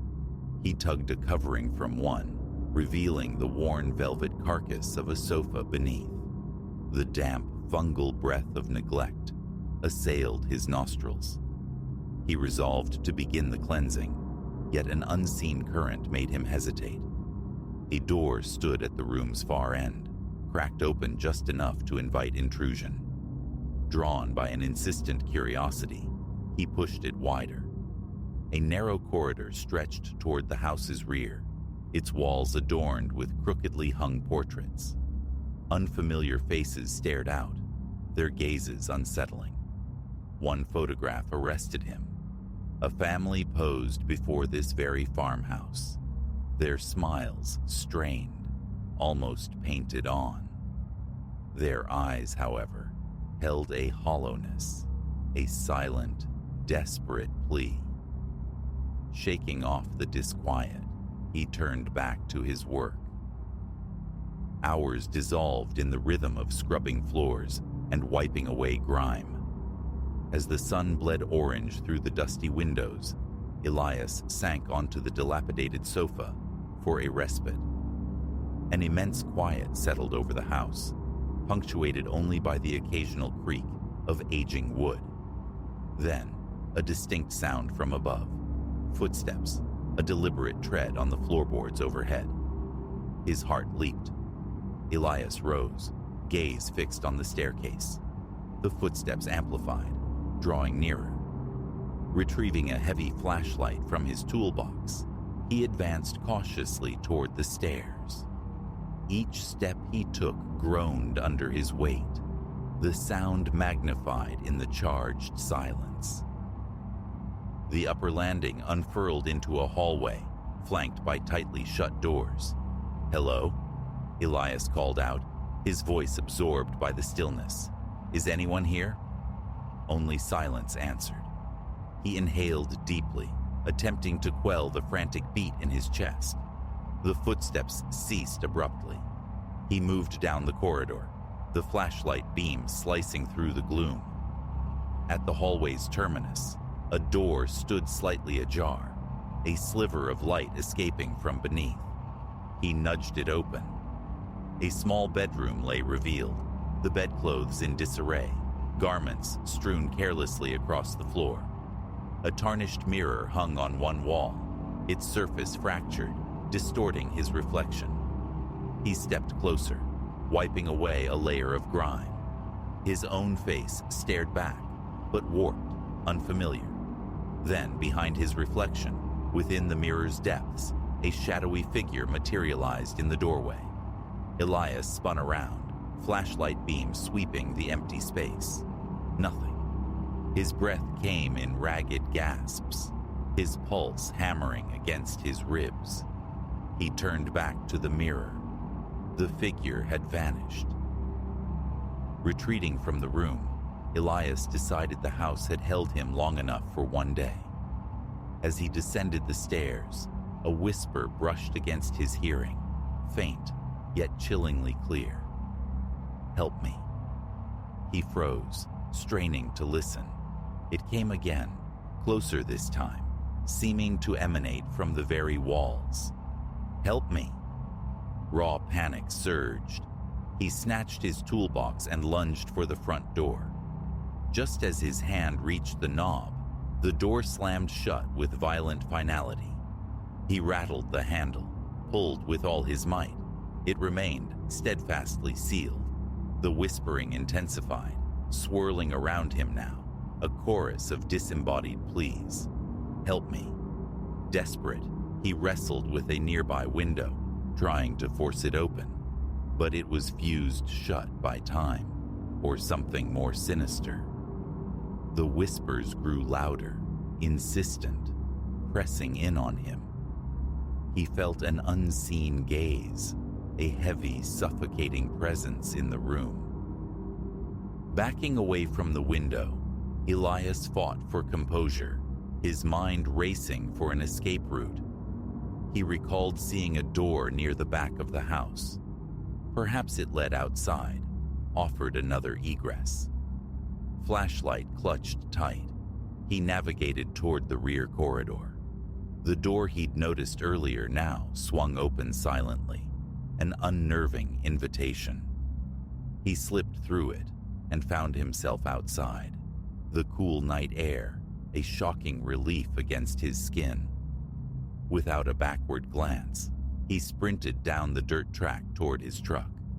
Inside the cab, doors locked, he slumped against the steering wheel, breath tearing from his lungs.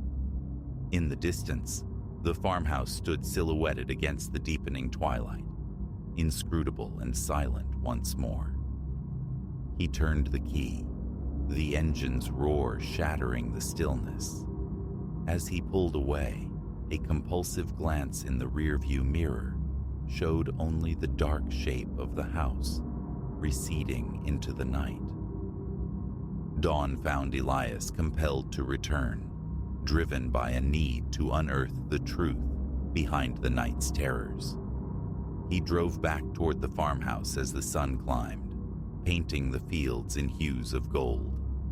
The land lay quiet, the air crisp. Parking the truck, he approached the house with trepidation. The morning light did little to dispel the lingering anxiety. The front door yielded easily this time. The main room appeared unchanged, yet the atmosphere felt subtly altered. He noticed them then, fresh footprints disturbing the dust, leading toward the narrow hallway. Heart pounding, he followed the trail. It ended at the back door he'd escaped through, which stood open again, beckoning him toward the basement entrance beside it. The basement door, previously ignored, was now unlocked.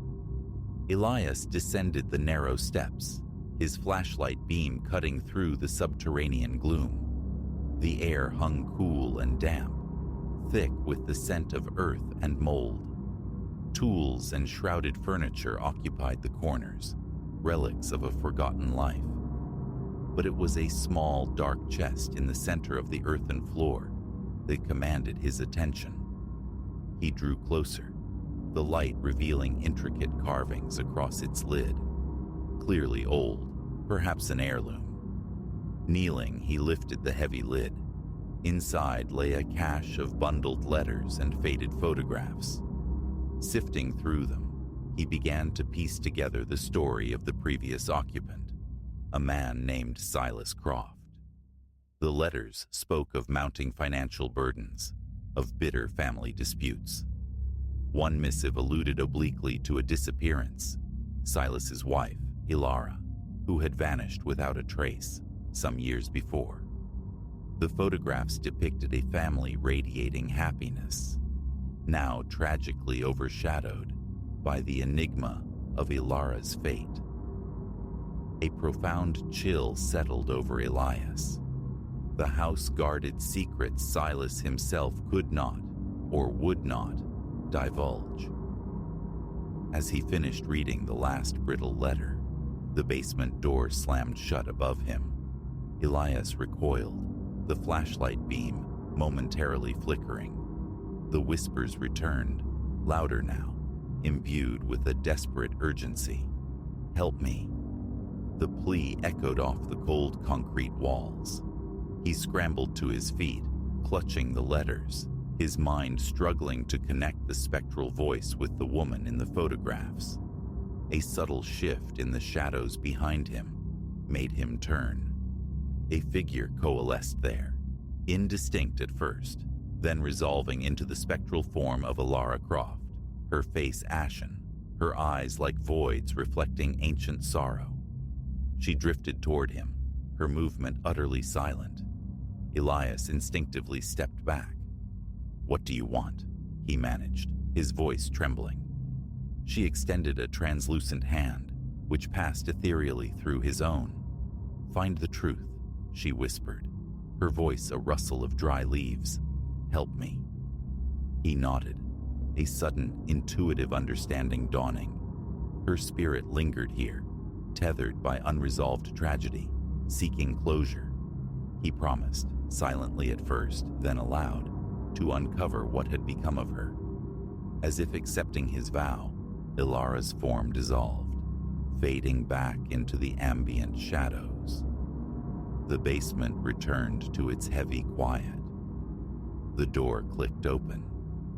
Elias rushed up the stairs, a newfound resolve hardening within him. Over the ensuing weeks, Elias immersed himself in the shadowed history of Silas Croft, hunting for any clue related to Ilara's vanishing. He haunted the Oakhaven local library, poring over brittle newspaper archives and public records.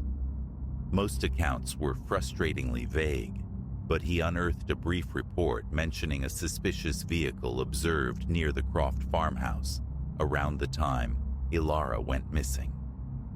The trail went cold. No arrests were ever made. Convinced the house itself held more answers, he decided to search it again. One evening, as dusk painted long, skeletal shadows across the property, he returned, flashlight ready. He descended into the basement, the air still thick with unspoken history. He examined the chest once more, probing its interior, running his fingers along the seams. Behind a stack of rust-pocked tools, his fingers brushed against uneven wood, a cleverly hidden compartment. Inside lay a small, dust-coated journal. He opened it carefully. Silas Croft's cramped handwriting filled the pages. He wrote of escalating paranoia, of being watched by someone he dared not name, someone he deeply mistrusted. The final entry was a frantic scrawl, referencing Ilara's sudden absence and his own devastating inability to protect her. A surge of grim determination flowed through Elias. He had to identify the architect of Ilara's disappearance. His inquiries led him to seek out older Oakhaven residents who might recall the Crofts. An elderly woman, Agnes Gable, consented to speak with him. She remembered vividly witnessing a heated argument between Silas and a neighbor, Jasper Finch, on the very night Ilara vanished. Elias located Jasper, now living a quiet life in a neighboring town. Arriving at his modest home, Elias found an older man, his face etched with the map of years, and a deep-seated regret. Elias approached cautiously, presenting the journal, explaining his quest. Recognition and sorrow flared in Jasper's eyes. Silas was a decent man, Jasper murmured, his voice heavy with the past. But Ilara, she had her own burdens. They were planning to leave, you see, start over somewhere new. That night, things got heated. It wasn't meant to happen. But Ilara, she was just gone. Elias pressed for specifics, but Jasper shook his head, his gaze distant. I can't recall clearly. It's all fog now. Though lacking a confession, Elias felt palpably closer to the truth. He returned to the farmhouse, sensing Ilara's spectral presence, an encouraging pressure urging him onward. He decided to conduct a simple ceremony, a gesture of release, hoping to grant her spirit the peace it craved. He arranged candles around the basement, placing the letters in Silas's journal in the center. Speaking softly, he recounted Ilara's story as he understood it, voicing his desire to help her find rest. As he spoke, the air grew markedly colder, the whispers rising around him, not in fear, but in acknowledgement. Ilara manifested again, her form clearer, more defined than before. "Thank you," she breathed, the words carrying a profound sense of release. The basement door swung open soundlessly. The oppressive weight that had permeated the house seemed to lift, replaced by a quiet serenity. Elias felt a sense of profound accomplishment, a quiet certainty that he had aided Ilara in finding her passage. He left the house that night changed. The farmhouse no longer felt haunted, but imbued with a tranquil stillness. In the weeks that followed, the strange phenomena ceased entirely. The whispers dissolved into silence, and the memory of Ilara's presence became a comforting echo rather than a source of dread. Elias continued his restoration work, pouring his energy into resurrecting the house, fulfilling the dream Silas and Ilara never realized. One evening, putting the finishing touches on the main room, he noticed the family photograph, now cleaned and resting upright on the mantelpiece. A warmth spread through him. Ilara's spirit, he knew, was finally at peace. The farmhouse, once a repository of abandonment and sorrowful secrets, was slowly transforming into a vessel of hope, a place for new beginnings. Looking back, Elias understood the house hadn't merely been a project. It had, in some inexplicable way, chosen him. Aiding Ilara had not only untangled the threads of her tragic disappearance, but had inadvertently given him a renewed sense of purpose. The farmhouse stood, a monument to its past, now inextricably woven with his present. He knew he would forever feel a connection to the family, who had suffered within its walls, their narrative now an indelible part of the home's soul. The renovation took many months, yet he never truly felt alone. Faint sounds sometimes surfaced, a soft footfall on the stairs, a barely audible sigh on the breeze, but they no longer inspired fear. They were merely echoes, gentle reminders of the journey undertaken within these walls.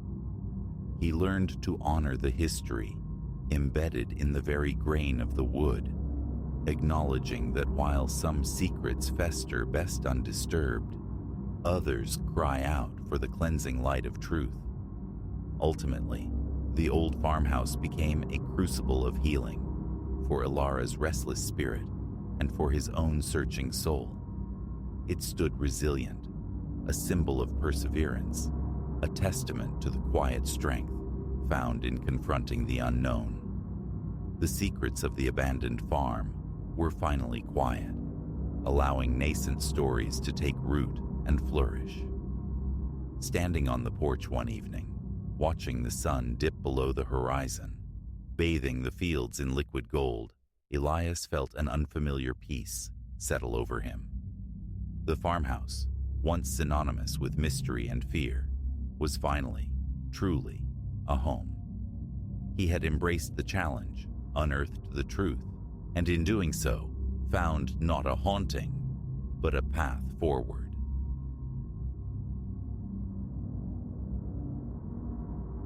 That particular stretch of woodland revealed itself late one Friday, an answer to my search for profound quietude, a sanctuary to disentangle the knots in my mind. I recall halting at the threshold, confronted by an arboreal wall so dense, so intricately tangled, it seemed woven rather than grown. An undeniable magnetism pulled me toward its shadowed interior. The branches, contorted and interlocked, permitted no view beyond the immediate gloom. Solitude was my quarry, and this place resonated with an untouched quality, remote from any charted path or paved intrusion. My truck found purchase on a meager gravel lip beside the main thoroughfare. Hoisting my pack, I turned toward the tree line. Beneath my boots, the earth yielded, a soft composting of fallen leaves, ancient needles, and perpetual dampness. A rustling stirred the canopy overhead, not the familiar sigh of wind through leaves, for the air hung motionless, heavy, almost stagnant, but a dry, frictional scraping, branch against branch. I scanned the vicinity, a habitual check for fauna, yet found none. No chattering squirrels, no flitting bird song broke the profound stillness. Only that deliberate grating sound persisted from the interwoven ceiling above. Breaching a curtain of low-slung boughs, I discovered a semblance of a trail, unmarked yet discernible by the subtle evidence of passage, fractured twigs, bruised foliage leading deeper into the verdure. My progress was measured, cautious, each step taken with awareness of the direction back. A vibrant bandana, tied like a prayer flag to a low branch near the entrance, served as my anchor to the known world. Perhaps 15 minutes into this pilgrimage, the light began to falter, leaching prematurely from the day. The overhead canopy, a suffocating weave, filtered the afternoon sun into sparse, descending rays. A distinct coolness permeated the air now, raising gooseflesh on my arms as my vision strained to accommodate the deepening twilight. Phantoms of movement flickered at the edges of my sight, illusions born of shifting shadows and weary eyes, I assured myself, though a current of unease began to thrum beneath my skin. I pressed onward, drawn by the promise of flatter ground, glimpsed ahead, a potential haven for my solitary encampment. Eventually, the trees relented, parting to reveal a small clearing, scarcely larger than needed for a single soul's shelter. It stood encircled by towering sentinels, their bark slick with umbral moss, reaching arrow-straight towards the obscured sky. Within this circle lay a patch of thin, struggling grass. This would be the place. No scars of old fires, no detritus of previous visitors marred its isolation. It felt blessedly untrodden. Shrugging off my pack, I felt the damp cling of my shirt, a testament to the forest's cloying humidity, its palpable sense of being sealed off, a world within a world. A moment to reclaim my breath, my pulse hammering a heavy rhythm against my eardrums, a peculiar tingling suffusing my limbs. I shook my head, dismissing the sensation, and turned to the task at hand. The ground sheet unfurled, the diminutive tent took shape, and I began assembling stones, into a crude fire ring. Fire, usually a comfort, a beacon against the encroaching night, felt ambiguous here. Would it ward off the shadows or merely animate them into grotesque dancers? As I positioned the last rock, a whisper brushed my ear, faint, sibilant, seeming to emanate from directly behind me. I spun around. Nothing. Then, it breathed again, this time from my left. Indecipherable, yet possessing the cadence of speech, a language utterly alien, its rhythm hypnotic, tightening my scalp. My gaze swept the impassive trees. Stillness reigned. I strained to listen, wondering if a stray breeze carried distant voices. But the sound felt intimate, woven among the very trunks surrounding me. I paced the clearing's edge, peering into the dense undergrowth, half expecting a hidden prankster, a fellow hiker lost or mischievous. Emptiness answered. The whispering ceased, leaving a silence now rendered profound, almost accusatory. I stood frozen, breath caught, waiting. My heart knocked against my ribs. After several taut seconds where nothing stirred, I retreated to my nascent camp. Inside the tent, I arranged my essentials within arm's reach. Sleeping bag unfurled, flashlight, knife, water bottle. Sitting there, I focused on slow, deliberate breaths, wrestling down the tremor in my hands. Nerves, I reasoned. Unfamiliar places often sharpened the senses to a razor's edge. 10 minutes passed before I ventured out again. The light, though dimmer, still held the vestiges of afternoon, yet evening's approach was undeniable. Firewood became the priority.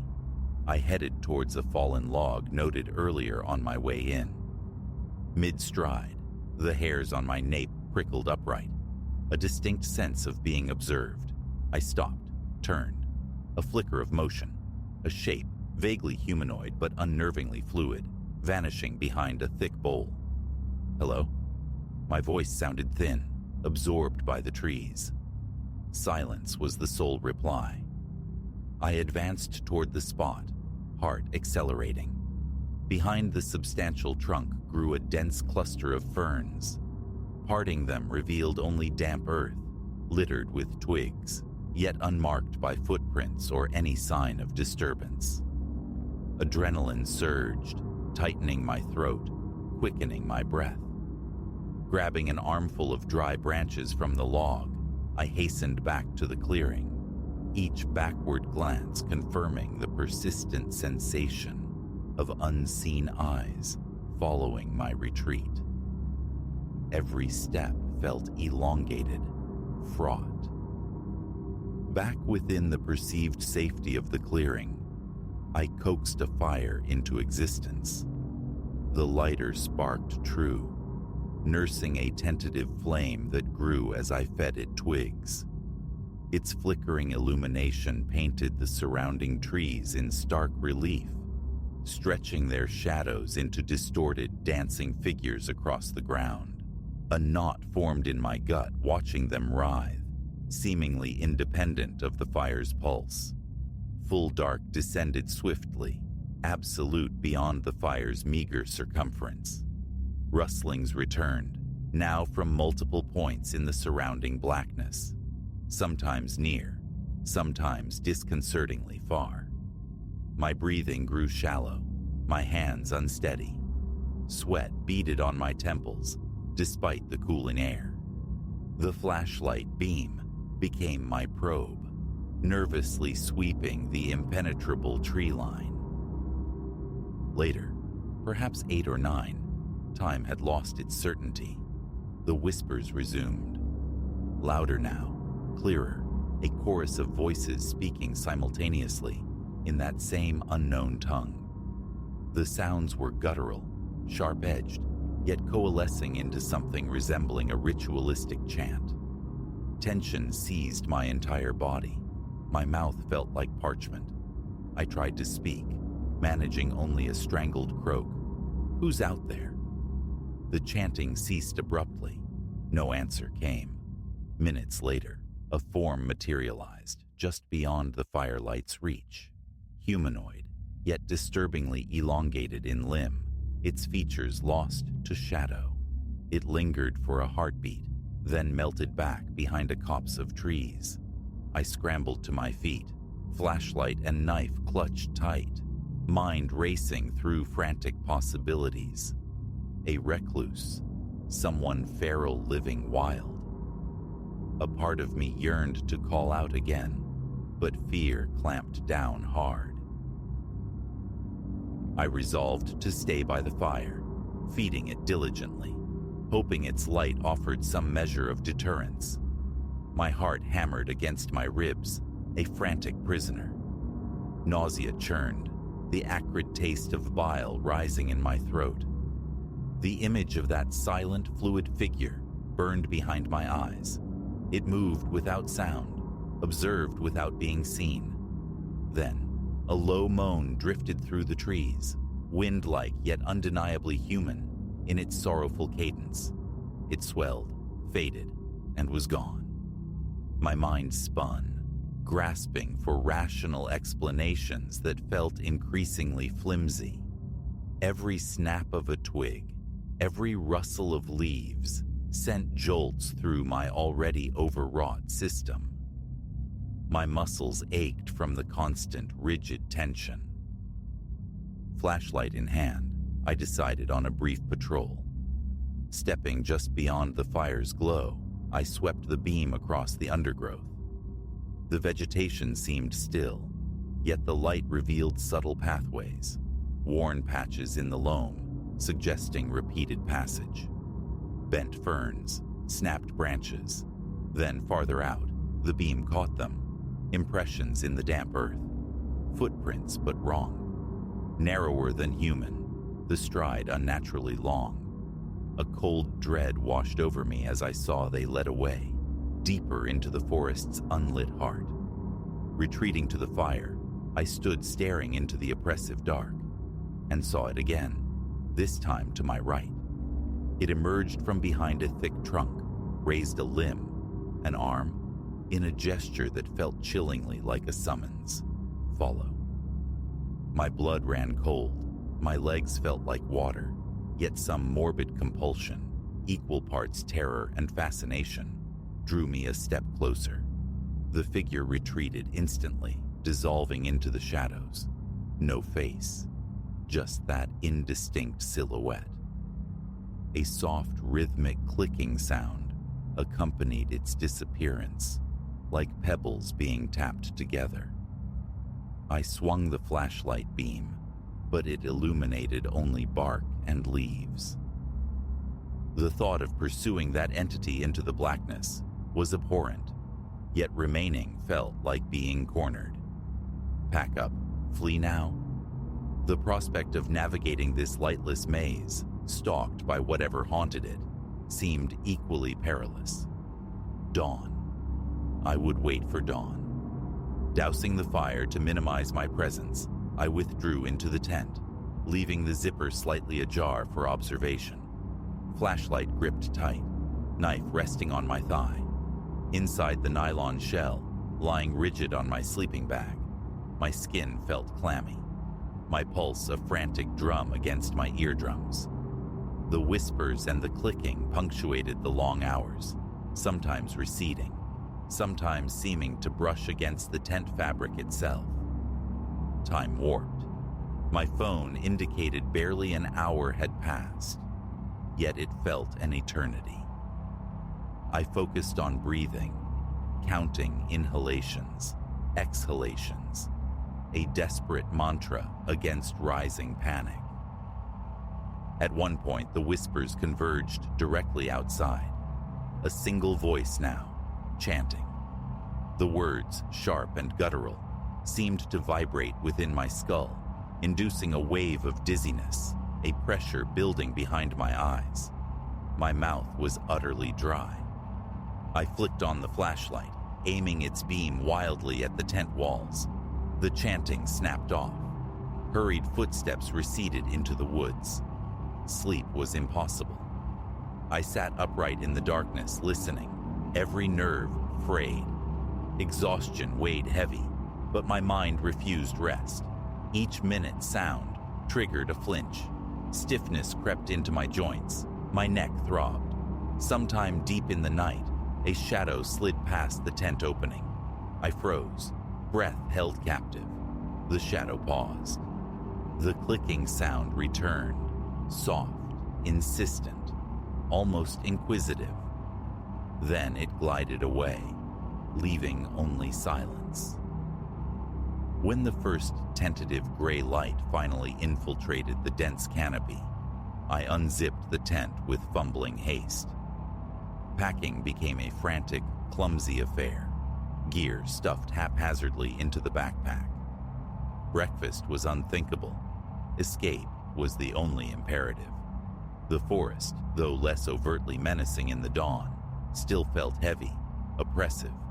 The silence endured, yet the feeling of being watched hadn't dissipated. A faint ringing persisted in my ears. Locating my bandana marker, I followed my inbound path, moving as rapidly as dignity and caution allowed. Twigs cracked underfoot, branches clawed at my clothes, reluctant to release me. Every few yards, I threw glances over my shoulder, half expecting to see the elongated figure in pursuit.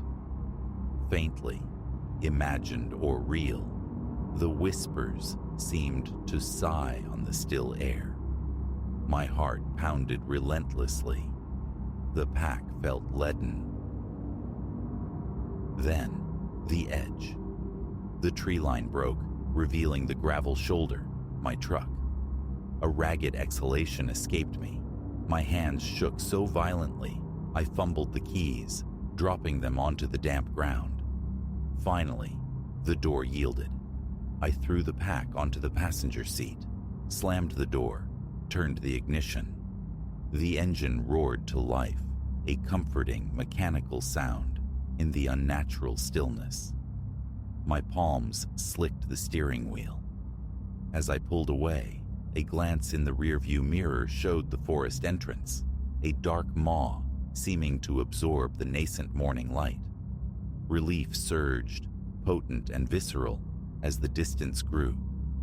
The whispers faded from my ears, but not from my memory, replaying their alien cadence. The drive back was surreal, marked by a lingering lightheadedness and a hyper-awareness of every roadside shadow. Something inexplicable had occurred in those woods, leaving behind the indelible echo of chanting, the haunting image of silent, beckoning silhouettes. I have not returned. I doubt I ever shall.